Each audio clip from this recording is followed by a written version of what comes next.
Welcome to Grand Central Radio, the Grandparents Community Platform.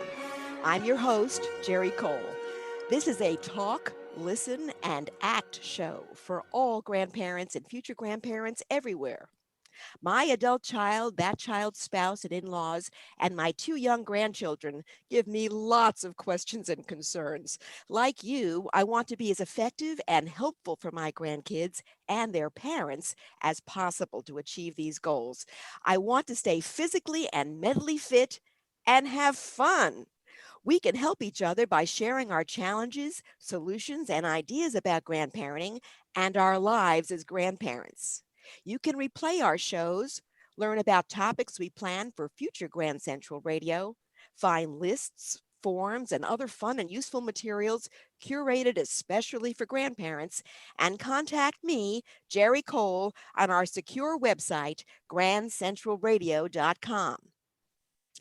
Our discussion topic today is timely and essential, helping kids cope with COVID. To give us ideas how we can tackle this challenge, our special guest is Lisa Carroll, who will tell us about her recently released children's book, The Big Bad Coronavirus and How We Can Beat It. Lisa is a seasoned Broadway and cabaret singer, actor, writer, and lyricist. She worked with Lucille Ball and Otto Preminger. She understudied with Carol Channing before starring in the national tour of Hello, Dolly.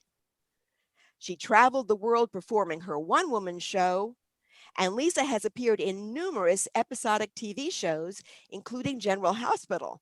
And maybe even most importantly, she's developed a series of animated singing stuffed animals, including a plush bear named Hip Hop Hamilton. Lisa now turned her creative energy and talent to create this useful and enjoyable read to kids book for our very special little ones when we and they need it most. Lisa Carroll, thank you for joining us on Grand Central Radio. Well, thank you for inviting me and giving me such a build-up. I may not be able to live with myself after this. I have every expectation that you'll exceed my build-up. Lisa, I am awed that in a short book using language young children can understand, and Jerry Newland's delightful, brightly colored illustrations, you cover all the bases of not only the symptoms of COVID-19 and actions scientists want us to take and children can take to help keep themselves and their families safe, but you also address the anxieties and sadness children experiences from changes in their school and home routines and separation from their friends, and the necessity of hope. You even incorporate three activities young children love: coloring, dancing, and most special of all, singing. And I am especially pleased that the heroine of the book is a very brave, strong, and creative young girl named Lisa. Lisa, may I ask you a few questions about the book? Please do. I do hope I'll be able to answer them. Oh, I'm reasonably sure you will be able to. Lisa, after you have accomplished on the stage and screen all these wonderful achievements, why did you decide to write this book at this time? Well, it came out of the blue, actually an inspiration.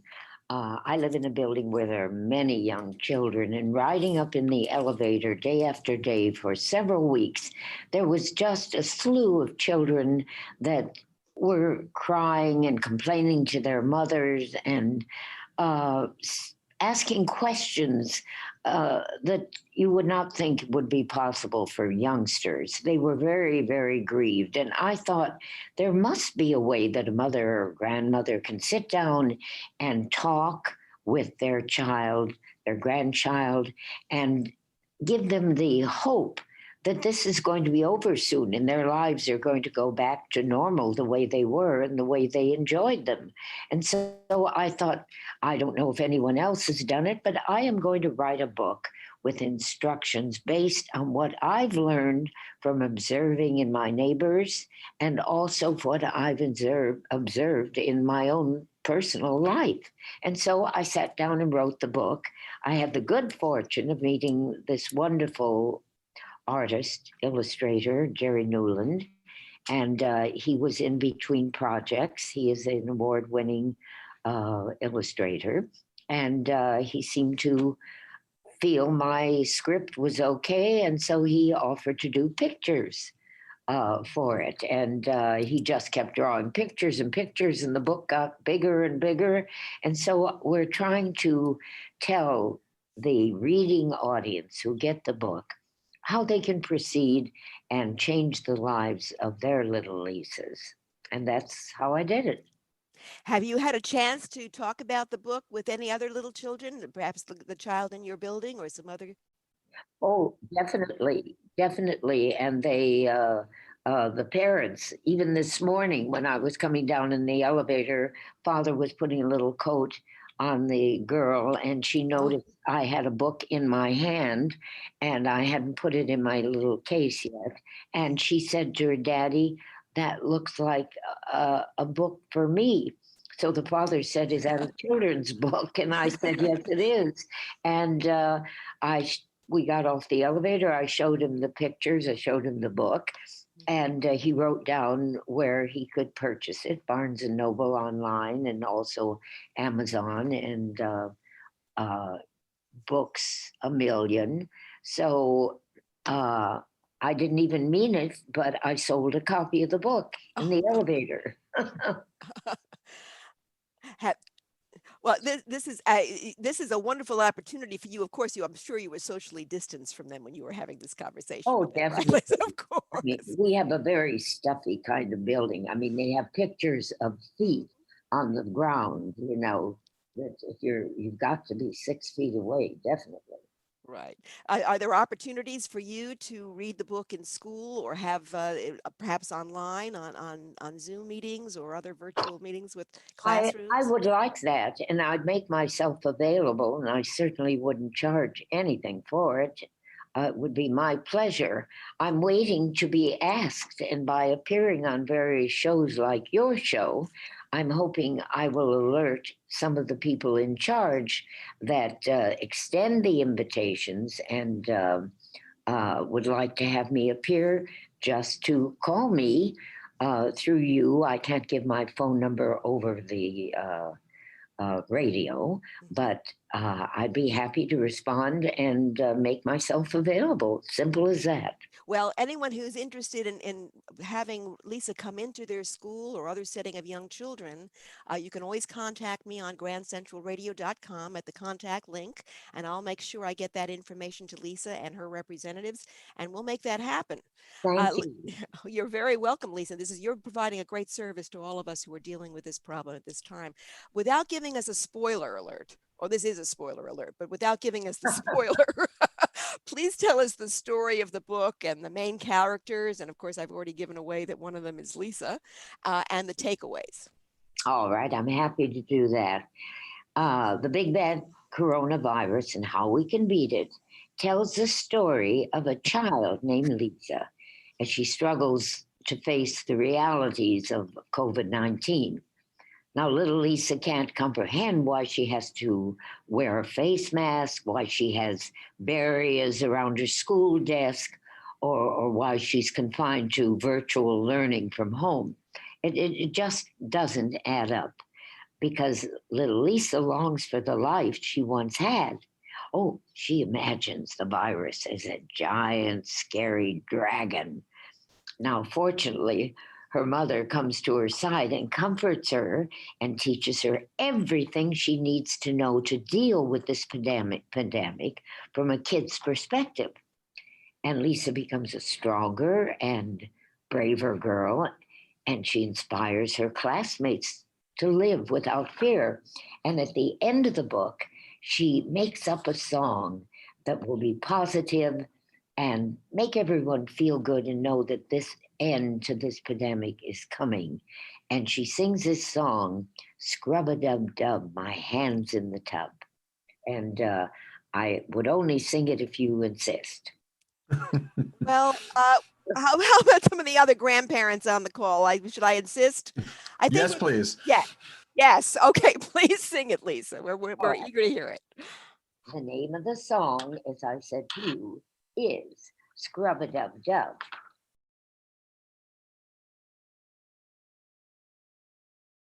And she also suggests sing along too. So if you just want to hum along, grandparents, you're more than welcome. This is how it goes. I'll pretend I'm 7. It's difficult to imagine, but maybe you can for a moment. Goes like this. Scrub-a-dub-dub, my hands in the tub. I'm washing all the germs away. That big bad corona is already shown us is serious, not out to play. So let's scrub-a-dub-dub, scrub-a-dub-dub, scrub-a-dub, scrub-a-dub, scrub-a-dubby-dub-dub.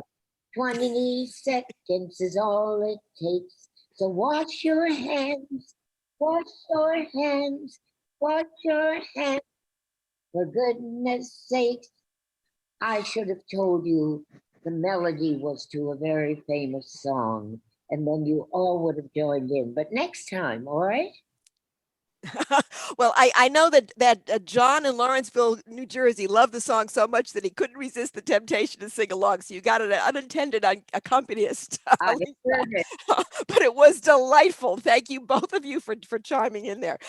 Lisa, what do you think aside from singing with your children, and after you've read the book and discussed the book with them, what do you think are the best ways that grandparents can use and work with this book to help their grandkids cope with COVID? Well, I'm so proud of the review that Barnes and Noble gave. If you don't mind my reading it, it's Sure, very please. brief. She said this is perfect for kids to understand the coronavirus. This is perfect to explain to young children how they have the power to help prevent getting or spreading the quote unquote invisible coronavirus. And it complements the illustrations. It says great illustrations as well as tips and easy instructions to reinforce what they've been asked to do at home and in school. And that was what Barnes and Noble had to say. And that is probably the whole crux of it. Well, Yes, Lisa, I think that's wonderful, and thanks to Barnes and Noble for actually providing a direction to the grandparents to look at that part of the book, to not just read the book to the children, but also be able to use it actively with them and engage them so that they'll learn the lessons and remember the lessons and apply them. That's very, absolutely. very, Definitely. Yes. very important. Now, especially because of that wonderful song that you were able to share with us and your professional singing talent, do you plan to record an audiobook? Yes, definitely. In fact, it's in the works now. We're discussing what we're going to do with it. Mhm. Now you mentioned that grandparents can buy the book at Barnes and Noble and Amazon, and the Oh, third yes. the third source you mentioned was Banks a Million. Is that the correct Uh, name? no, actually, there's two more sources. Okay. It's books, Oh, BOOKS, a million. Books a Million. Yeah, in fact, I was waiting to receive some from my publisher. In the meantime, I called, rather, I went online, Books a Million, and uh, Amazon has a paperback as well as a hardcover. And then they just added ebook, and Ah. that's through Kindle and Indigo. So now we've got 4 places. Mhm. Or wait a minute, my edition's not too great. It's 6 places. We've got Barnes and Noble, Yes. and we have Amazon, where you can get paperback or hardcover, Mhm. ebooks, which has Kindle and Indigo, and Books a Million. So that's all those places, and That's fab. Go I ahead. hope that will help. That's very helpful to us, Lisa. I appreciate that. Now I'm going to invite the other grandparents to ask Lisa questions and raise your concerns about helping kids cope with COVID and offer your suggestions about that topic. What are you thinking? First, we're going to take input from John in Lawrenceville, New Jersey. John, what are you thinking? Well, so my grandchildren are pretty young. In fact, the oldest one is just coming on 3 years old. So she's coming into her own at a rapid pace.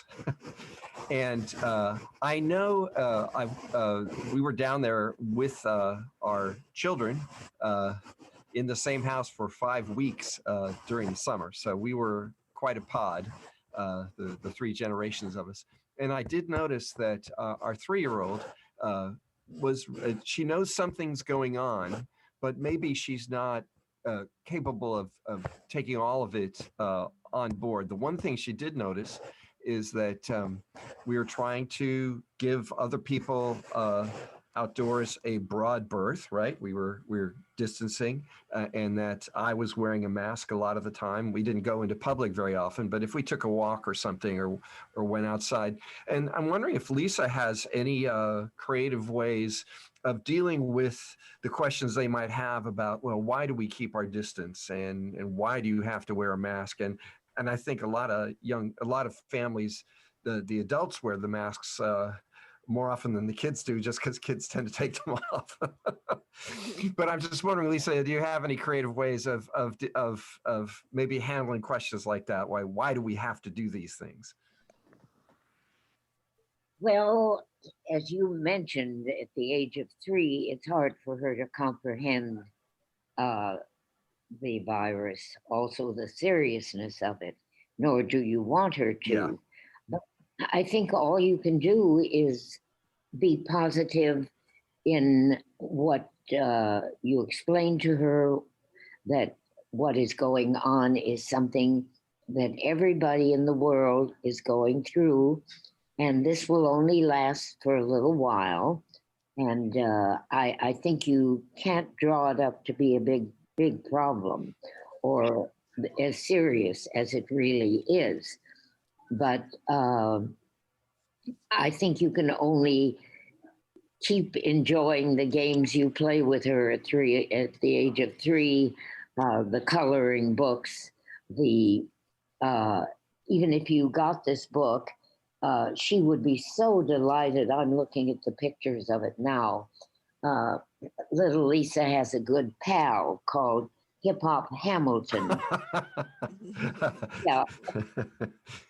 I created this toy, and when you press his foot, I'm going to play the song that he raps and he moves, and he's dressed like the famous Alexander Hamilton, yes. but he is a teddy bear, cross between a teddy bear and a lion, and he's dressed in a beautiful, coat like they wore in that day and age.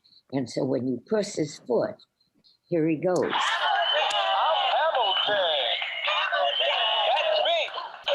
Out as an author, but as you can see, you can't become anything that you want to be. Hamilton's my name, ran the bank and system too. Helped George Washington on his bad days to do. My ride on his bike to make your dreams come true. Dream big, work hard, what will come to you? Dream big. Oh, Lisa, that's absolutely delightful. Where can grandparents get one of those hip hop Hamilton toys, and maybe some of the others in the line? If you make a note to the publisher, I'm trying to. Pixel Mouse House. If you look up Pixel, Pixel, Mouse, Mouse. House, House, Pixel Mouse House. He is the publisher of the book, and he'll be able to tell you where to get the, his website is, you can look under the big bad coronavirus.com. And how we can beat it. But the website is thebigbadcoronavirus.com. Is that right, Lisa? That's correct. Big Bad Coronavirus. Yes, that's it. And interestingly, in the book, the artist has drawn pictures when little Lisa is sad. And your 3-year-old will go for this. I can see that. She is holding this little toy and hugging him. And then when she's happy, she's dancing with him, swinging him around. And he's throughout the book, he kind of expresses happiness and sadness, but it always ends in happiness. And I think that's what you've got to do. You've got to end in happiness with the pictures you show her, and especially this book. As I'm looking through it, she will love it. She will love it. little Hamilton is sitting next to a basket that says unused masks. And when she's washing her hands, I mean, you'll see all these pictures describing her moods. And of course, when she sees this 6 feet tall monster, this is the big bad coronavirus. I have drawn him, and I'll be coming out with the toy, but it won't be ready for about 6 months. And that's my story.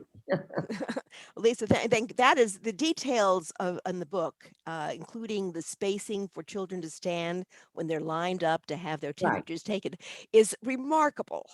You really have thought of everything, even if the words don't specifically send a message. The pictures, the illustrations send additional messages and reinforcement. John, do you have any other thoughts about COVID and Well, kids? sure. One of the things I was going to say, and this is sort of a way to make sure that you're taking good care of your grandkids, is to get vaccinated. That's I would say. I think I'm quite serious about that. I think that's something you can do to make sure that you're protecting them. Secondly, I wanted to share with Lisa something that I think she'll find delightful. I have a bit of theater background myself, and when I was playing with uh, Bridget, which is my 3-year-old granddaughter, which we did for many, many hours during those 5 weeks of sequestration, I found that I used 2 of the rules of improvisation, of theater improvisation, a lot, and they really, really helped in playing with a 3-year-old. The first one was no blocking. So if she had an idea or she had an imaginative story she wanted to tell or a game she wanted to play, I always went with it. I never said, "Oh," unless it was dangerous or we had something else we had to do. But if it was just playing, I tried not to block her, but to go with the idea that she had. And the other one was the yes and game, where if she had an idea and I go, yes, let's do that, and then I would add something, which these are very basic rules of improvisation, but it seemed to stand us both in good stead for many hours. And the second thing I wanted to mention was that this is basically her suggestion. She wanted to go for a walk a couple of times a day, and what they got to be were nature walks. This is just a town, right? We're not out really in nature, but there was a park nearby, and she wanted to know everything. Obviously, 3-year-olds are always asking, "What's that? What's that? What's that?" And we centered on, ta-da, mushrooms. She got crazy on mushrooms. She just wanted to see all the different kinds and why they were the different colors. And we found a coloring book all about mushrooms, which she was very happily coloring. And mushrooms became sort of the big theme for we started to take nature hikes just around the block. And it was really lots of fun. And I sort of let her lead by her interests. Like she'd say, "What is that?" And I'd say, "Well, that's a bird feeder." And she said, "Really? Do they come?" And they say, "Oh, yeah, yeah." And it's a nice way to treat the birds nice. And she thought that was a nice idea. And every little thing that she saw, we could make a little tiny, lesson or story out of, so that she felt less cooped up and more a part of things, and able to use her imagination the way that 3-year-olds do. A wonderful idea. Wonderful. Yes, well, I think John has given you an idea, Lisa, for a future project. Maybe you can develop with Geri a coloring book on the theme, the big bad coronavirus, and how we can beat it. For use, Yeah. but by younger children than 4 to 8, who maybe aren't quite at the level that they can create their own design, but would really relate to and be engaged by coloring books. So something to think about, Lisa, in your pot. Thank I you. I think we're going to move on now to Allison in Kansas City, Missouri. Allison, welcome to Grand Central Radio. Let us know if you have any questions for Lisa and what your ideas are. Sure, thank you so much. This has been very informative already, and I love some of the ideas that have been explained already. So it certainly gives us some options. But Lisa, I would be interested to know, what changes and concerns have you heard expressed by either children or grandparents as this virus has gone on and on. I think many of us kind of went into this thinking that it was going to be a rather short-lived situation of being hunkered down, and that obviously hasn't been the case. So have you seen any particular changes in the concerns over time as this has evolved? Well, I would say that most people follow the news, the newspapers, and what they hear. And what we're hearing is they have come up with two vaccines that people in authority, whom you would know wouldn't take these shots of vaccines if they weren't accurate and weren't safe. I think what we've got to do is follow what has gone on, and what has gone on has been horrendous. And so there is now an end to it, according to the officials, according to the scientists. And so I think we just have to follow suit and get these vaccinations. Uh, Everybody has to go in line with it, because if one person doesn't have it and should carry the germ, then it doesn't do any good. I don't think there's anything we can do. We are victims of an occurrence that no one in their bright mind would ever think would happen, not just here in New York or New Jersey or wherever you're phoning in from, but from all over the world. So we have to be in accord with the rescue, and the rescue is vaccination. This will eliminate wearing the masks in due time, but at least it will eliminate that. It'll eliminate not eating in restaurants, eating outdoors in restaurants. It'll eliminate all the pressures that life has shown us. But we have to follow suit, because we have leaders, not all of them. Thank goodness we're getting a new president. I shouldn't involve that. But the point is, I think we're going to be all right, but we have to be patient. And that's the only thought I have on that. Okay, well, that is very helpful. And I think patience, particularly when you're dealing with young children, although adults suffer from that problem as well, is that we're not always very patient, but certainly great advice. So one of the things that we have done is to try to just navigate through this difficult road is to say to the grandchildren, you know, if a rabbit could talk about what is going on, what would the rabbit say? And is that different than what the ant might say? And is that different than what the grasshopper might say? Um, and so through that exercise, what's happened, and you touched on it, Lisa, about the fact that the entire world is dealing with this, is it's given us an opportunity to explore animals in different parts of the world and have that same kind of conversation. So what might a koala say? What might a kangaroo say about this? And then that led to a rather creative design of some masks with these different animals on them, and with different words that these animals might say about the virus. So that's been one of the very fun things to do, and doing that over FaceTime or Zoom has worked pretty well. Of course, it's not as great as being able to do it in person, but has been necessary just because of the situation that we're in. And then the other fun thing that has gone on with that is with Zoom, we're able to record those. So we kind of have some home movies of sorts in the virtual world. So that's been a lot of fun as well. I think that's a brilliant idea. And I'm curious to know, what would the animals say about what?